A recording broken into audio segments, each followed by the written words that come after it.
first? Sure.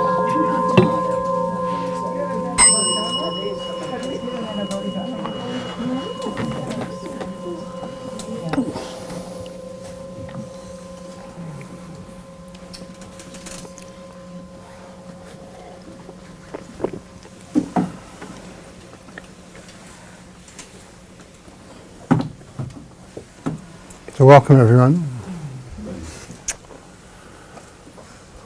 Glad you're here. So I thought I'd talk about meditation, and there's a kind of theme behind that you know, when life is strange, it's good to meditate. It's good to meditate anyway, but it's obvious when life is strange, and you know, volcanoes and fires and general delusion and madness and government and that's without even leaving my own head, you know. So it's like what we think, all the stuff that comes up, you know. And so one of the good things to do is have a practice, and something very democratic about a practice, because there's no kind of person who can't have one. And the old legends say that that's the only thing really useful about being a human being as opposed to anything else, like a tree or something, is that you can have a practice. So apparently dragons can have a practice in the old legends too, but they're the only other things apart from humans. But yeah, in other words, that we can get we can set up a way for our lives to sort of heal themselves or adjust to the universe in a way, and in a place where we'll always be enough. We're worthy to be, you know. Doesn't matter where we've come from, or who we are, what's happened to us, you know. We're here and we have a practice, and that's enough. So I wanted to say that. And the other thing is it's just good to come into this and sit together. It's just a great thing, you know. Ellen just came from Japan to sit with us. so yeah. What's that? That's that good, yeah. So, yeah, thank you. Our poster child, our old friend. So yeah, and it's a great thing because a practice is a kind of, it's just something you do, and you don't be too picky about when you do it, and don't say, oh, well, you know, my meditation sucked this morning. It doesn't matter. Who cares? Who are you to know whether your meditation sucked or not? You know? It's like, don't. In other words, it's a small chance to begin loving your life, being loving towards yourself. We're looking at this figure up here, who's a version of the goddess of compassion, right? The bodhisattva of compassion, Tara or Guanyin, lots of people. Names, and that's what she represents. It's like the blessing of, it's all right, it's here, you're okay. You know? Yeah. And even more, you're okay, you're here.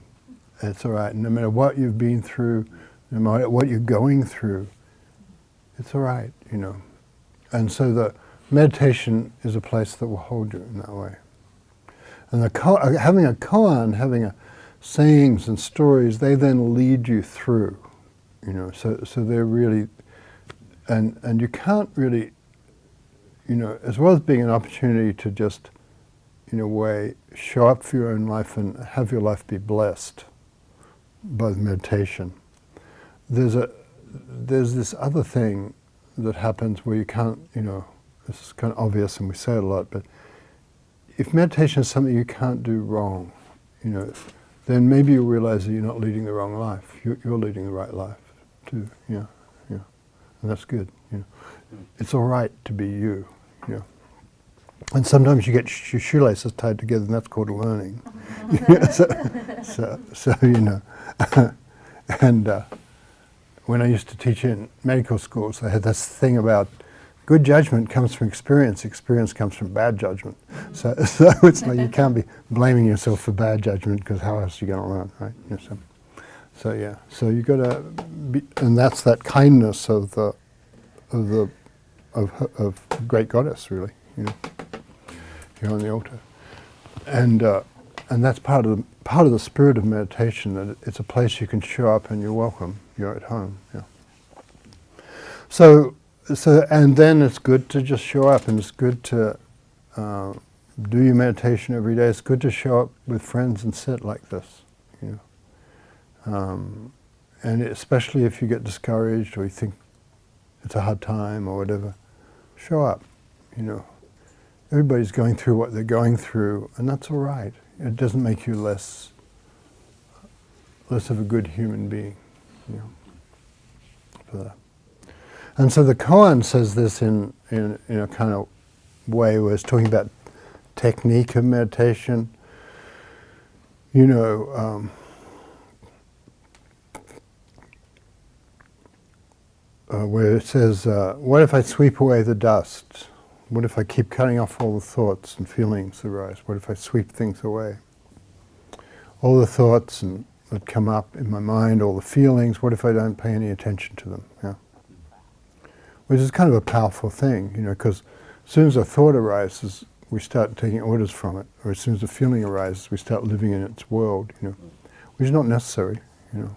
And so kind of the meditation method has a point, you know. It's like, what if you sweep away the dust, and then you might meet the Buddha? And the other teacher says, well, you have to keep, the first teacher says, well, you've got to keep doing it. You've got to use a sword, which this bodhisattva up here is the bodhisattva of wisdom.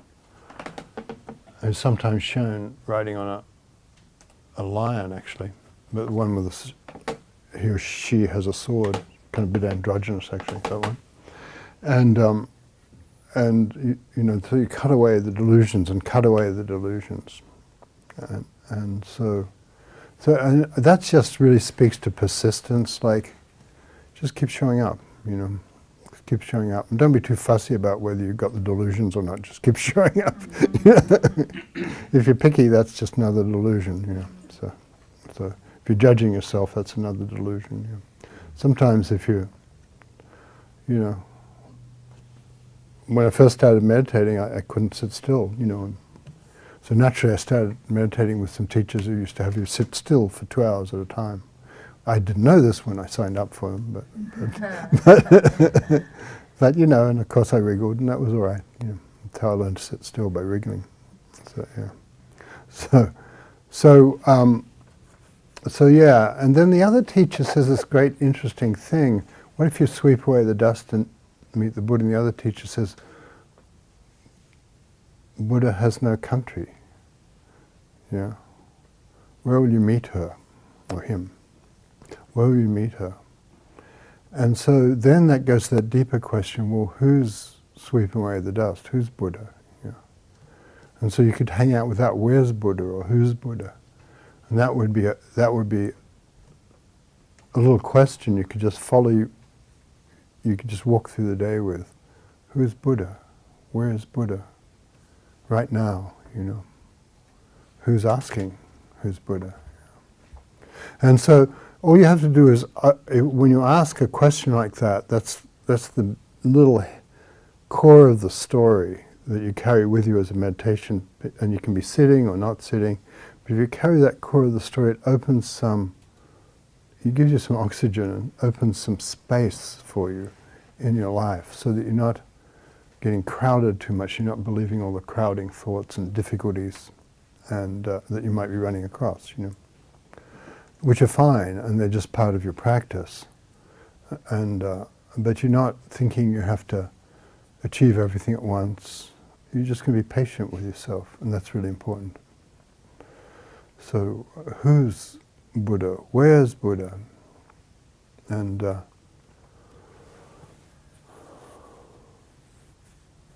it's kind of interesting. I was thinking of this like story, like. There's something nice about, notice like the birds at the moment, like the summer's getting on and the birds are starting to move about and get restless more and things, and they're around a lot. And then the animals, and we had an old, here's the story I wanted to tell. We have there's a couple of these kind of wild looking sheep that have 4 horns and blue eyes, and don't mess with us coyotes, you know. We know, not those fluffy things, you know. and one of and their mother and daughter, and one of them was pretty old, very old, and she started having arthritis. It was hard for her to move around, and then you know, so we. And Rachel, like I was away, and Rachel noticed this, and she went down and took water down, would carry water down, so she didn't have to walk up to the water, you know. And then she stopped being able to eat, and then by the end she was right up. She came up near to the barn, near to the house by the end, and she had water there, but you'd have to like tip the water for her so she could drink, you know. And then she liked oats with molasses or agave syrup or something like that. She was like so she still had an appetite, but she didn't want to get up. It was just too painful to get up. She wasn't getting up, but she'd eat a bit and she'd drink a bit until she was tired and stopped. And then one day, you know, and you know, you don't know how long anybody's got really. But then one day. And she was fine. She wasn't saying she was in pain or anything. And her daughter was sort of, you know, would sometimes butt her to try and get her up, you know, charge her with her horns to get her up. And mother didn't care, sort of thing, you know. But then she died, you know. So we dug a grave and chanted a ceremony for her, and gave her a Dharma, gave her a Buddhist name, so she would go on into her next journey, you know, with a Buddhist name. It was kind of sweet. Dharma grasses seemed right for a sheep, you know. and incense, and we chanted the Goddess of Compassion Sutra for her, and sent her on. And so, I don't know why I'm telling you this story. It's just, why am I telling you this story? Well, there's a tenderness to life, I think. When inside meditation, there's just a tenderness to life, and it's fine to go down hand feed an old sheep, you know. It's pretty ornery a lot of the time, actually. You know, sheep don't get rewarded for being friendly by coyotes or people like that. So you know, it's like, you know, but she, you know, in a way, she was part of the family. So yeah. So and now there's a little mound there with like some flowers on it and some incense and stuff. So yeah. So there's something about the tenderness for life that appears, and what, in a way, that's meeting the Buddha. You know, like that's the quality of that. Everything has this quality of it's all right. You know. There's a beauty in it, yeah. And it was kind of nice chanting the sutras. Whenever I chant sutras at a funeral, even for a sheep, I start forgetting them. It's really funny. It's like hard to, I can feel the breakup in the field, the chi or whatever it is. So I had to run at the sutra a few times to remember it and get into it. Yeah. But yeah. So it's a touching thing. But you know, any word of the sutra is enough. In that case, you can forget the sutra and it still works. It's just like meditation. Meditation works. You don't have to do it well. You just do it. So it was like that. Yeah. So when I stopped there, you have any? How was the meditation for you? How are you doing with meditation? And the spirit of this, you know, koan, and yeah. Anything to say? Any comments, questions, discoveries?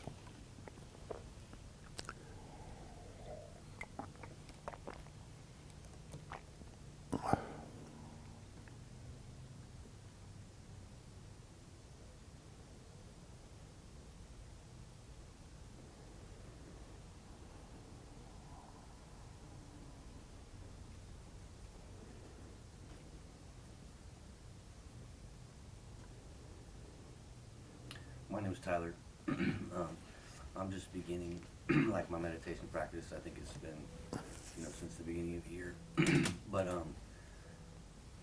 I just like how I do a lot of guided meditations, like stuff on Insight Timer But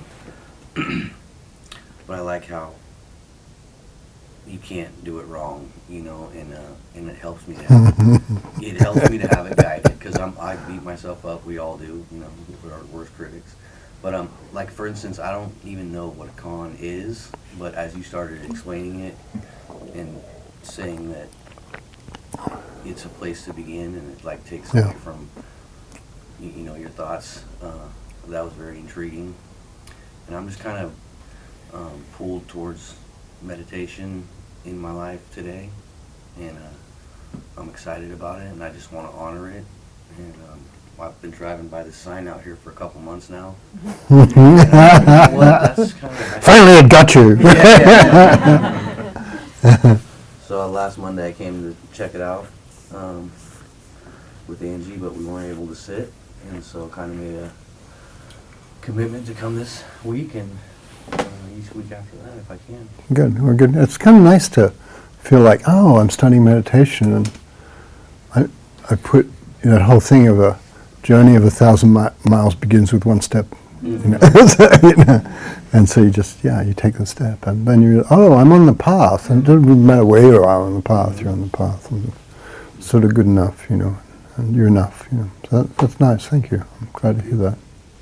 And that's the thing about a koan, you don't have to stand outside things and understand them, you can live your way through them. It's like life is like that, really. You know, you can live your way through, you'll discover how to, like the sheep discovered how to die. She did a pretty good job, actually. And we discovered how to do a funeral for a sheep, you know, which I haven't done before. But it felt right to honor her place in the world, you know. Yeah. It's kind of sweet, yeah.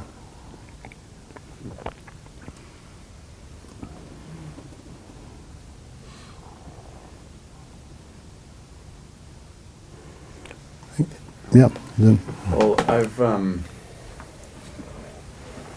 been trying to start my own business, which I don't even like saying that. It sounds so, I don't know, business, but that's what I'm doing, and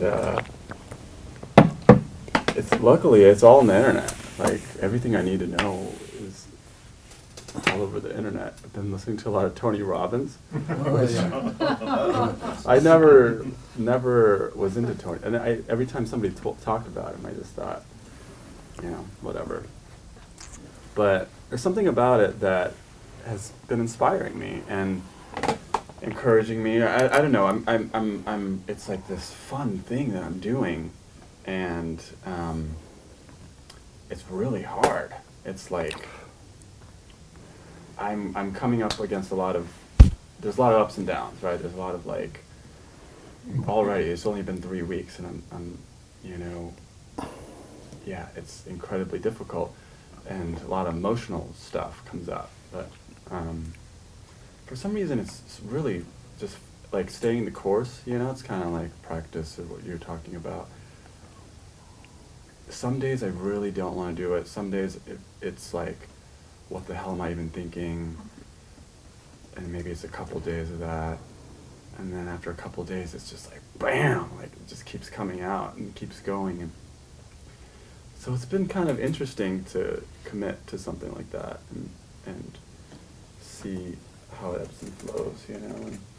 And, well, practice gives you in a way, a model for practice. You know, like if you meditate every day, you'll find you have more space, and you don't take your discouragement so seriously. You know, and your mind may be clearer in your decisions. Your judgment might be better, but you're still not going to, you know, learn without learning. You know, right. So and you have to be being tolerant of that feeling of it's okay to make mistakes. It's just really important. You know, anything. So. mm-hmm. Yeah. And like the thing about not knowing what a koan is, that's from the Zen point of view, that's a good place, because you're not wrong. You're not knowing the wrong thing. You're not making up some nonsense. You're like that open mind, that beginner's mind quality is beautiful, and that you learn from that. So So there's something sweet about, I'm finding out. You know, that's a good place. I'm finding out. I'm exploring. Because everybody is, like wherever you are in your life. If you're 2, you're trying, or you probably just learned to walk, now you're learning not to fall on your face, or learning to scream and complain or whatever. But if you're 80, you're learning how to be 80, or if you're 40, you're learning how to be 40. So it's all right. If you just have a baby, you're learning how to have a baby. So. And mainly the interesting things we don't know how to do. And that's the point, So it's all right. Yeah. Who else? I had an interesting meditation. I was very clear on what I was thinking, and then all of a sudden I felt like I was shooting through this kind of wormhole, and everything was blurry on the outside. And then suddenly I just was at the bottom of this clear pool, and I was a black rock just sitting there, and then the rest of the meditation was kind of like that. Just in that pool, that clear pool with all these brown rocks, and I was this black rock. Oh, nice. We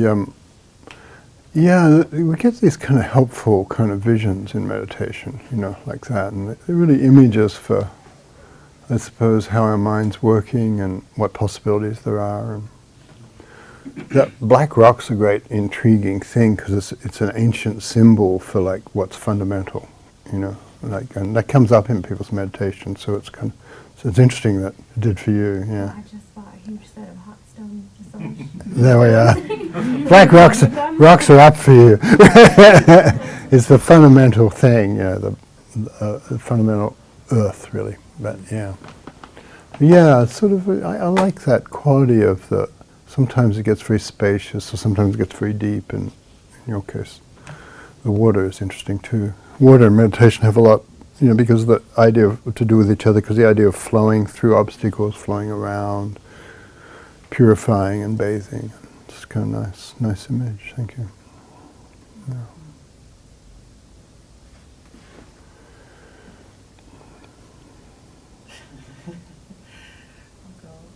For me, this was really nice because I've been working a lot of really crazy insane hours at work, I think we should be able to sit for and just push everything out for 30, 40 minutes, Can you all hear? Okay, cool. It's cool what you do. And to remind, I've been practicing meditation for quite some time now, but I forget sometimes too that meditation doesn't have to be perfect. And we don't have to there is no wrong, right, it's I don't have, it doesn't have to be perfect, as long as I take that time to just, and just stop for just for a second, and just, or a couple of seconds, and it's like, okay, grounding, coming back to center, I kind of flow really easily, and I forget to ground myself sometimes, and meditating definitely helps me to come back to ground. It's nice, isn't it? Feeling of just sinking. Yeah. Oh, I was carrying all this stuff was going on, and it doesn't need to be. There's a old poem from maybe 1100s, 1200s. Spring comes with its flowers, autumn with the moon, summer with breezes and winter with snow. When useless things don't fill my mind, that's the best season. So, yeah. And that's, it happens every time you just sit down and meditate. But your best season, yeah.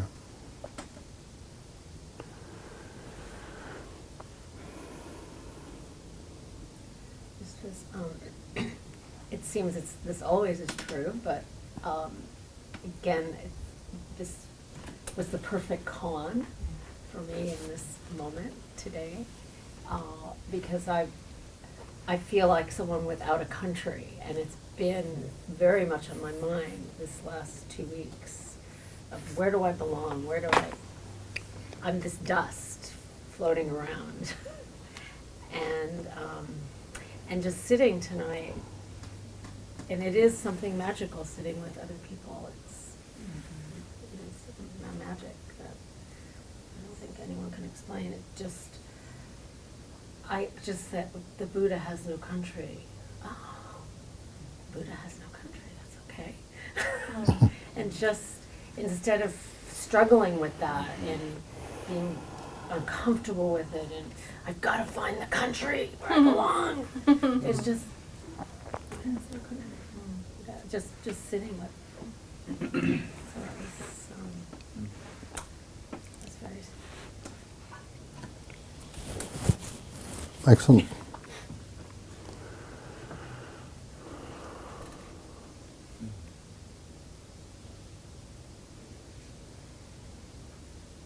Well, maybe we did it.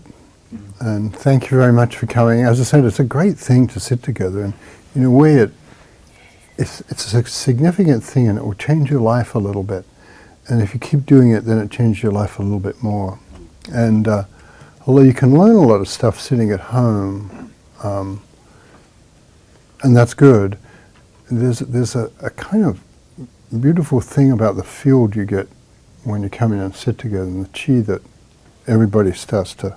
You know the way they say trees are always talking to each other underground, you know, with the roots are either touching, or the fungus, the mycelium, carries messages from root to root.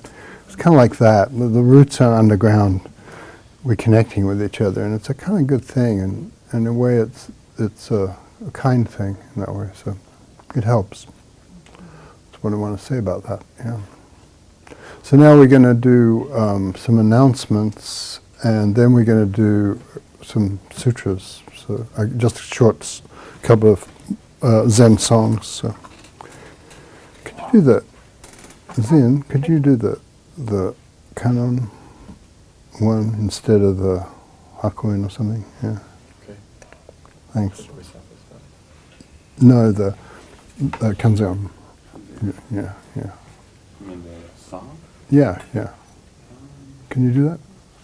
Sure. Oh, okay. Don't. Oh no, it's fine. Just as you were, just fine. Just do Hakuin. That's fine.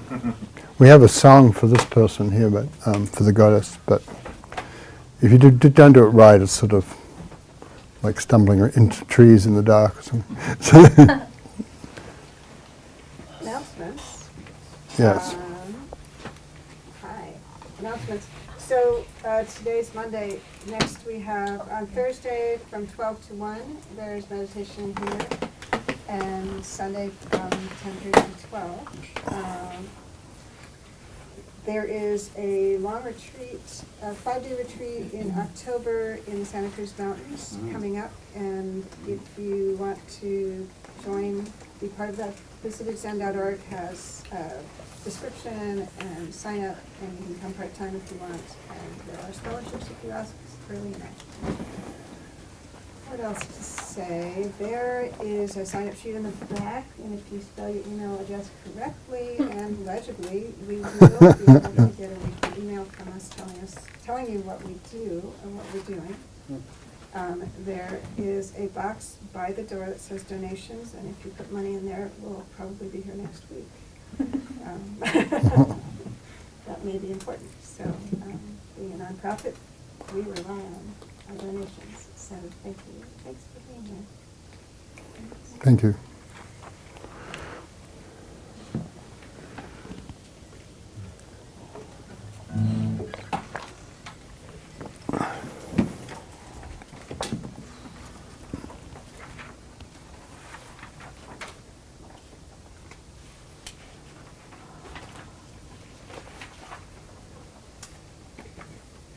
Page 3.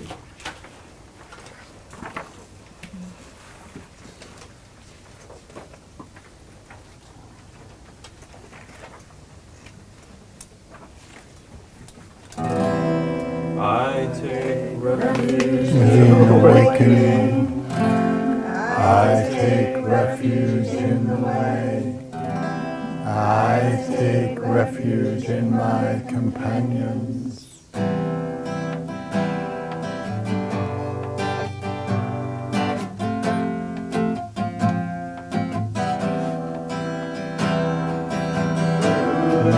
Saranam Gacchami.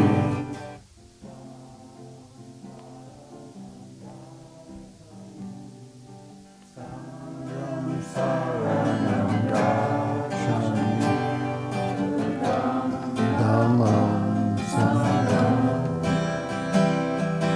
Buddham Saranam Gacchami.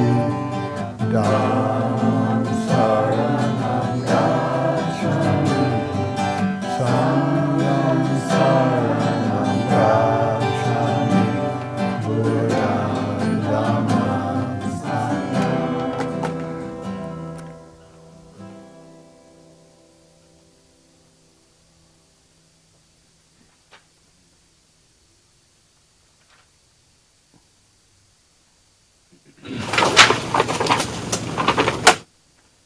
Paquitman's good.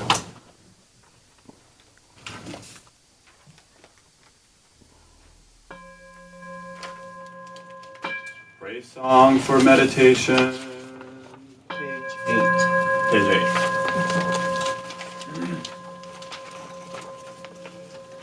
All beings are Buddha by nature, just as water and ice are the same.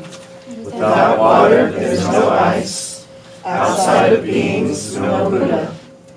People miss what's in front of them and go searching far from home. It's sad, like someone standing in water and crying out in thirst. A child from a rich family, struggling among the poor.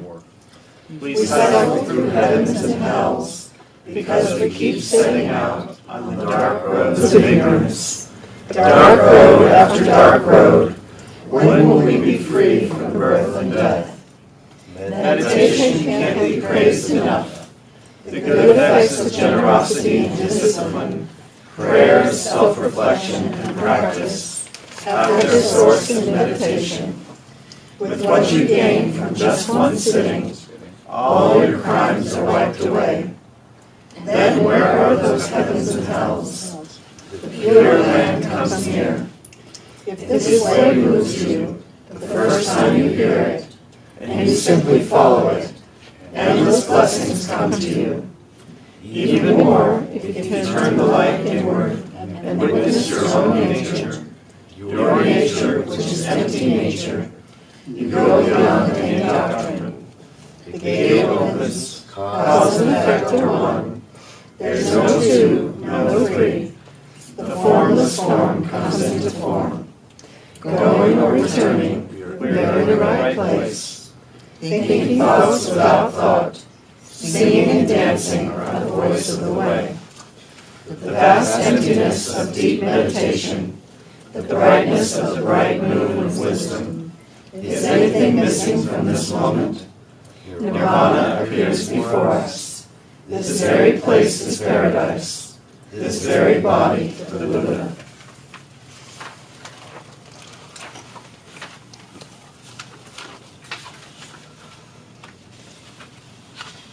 Page 13. All living things are one seamless body and pass quickly from dark to dark. We remember you who cared for us and are gone. You who are ill, you who are at war, who are hungry and who are in pain. May you heal and have peace. We especially dedicate our service to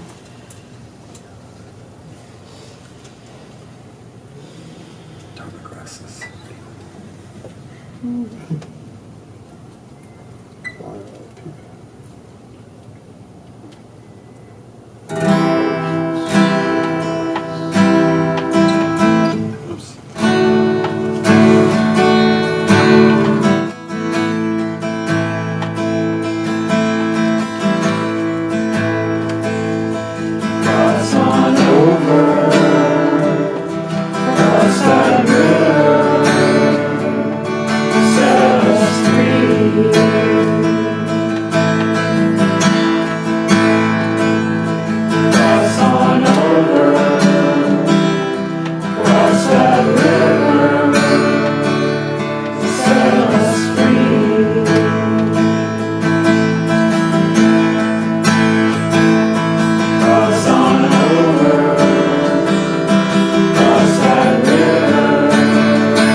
The four boundless vows.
Thank you, everyone.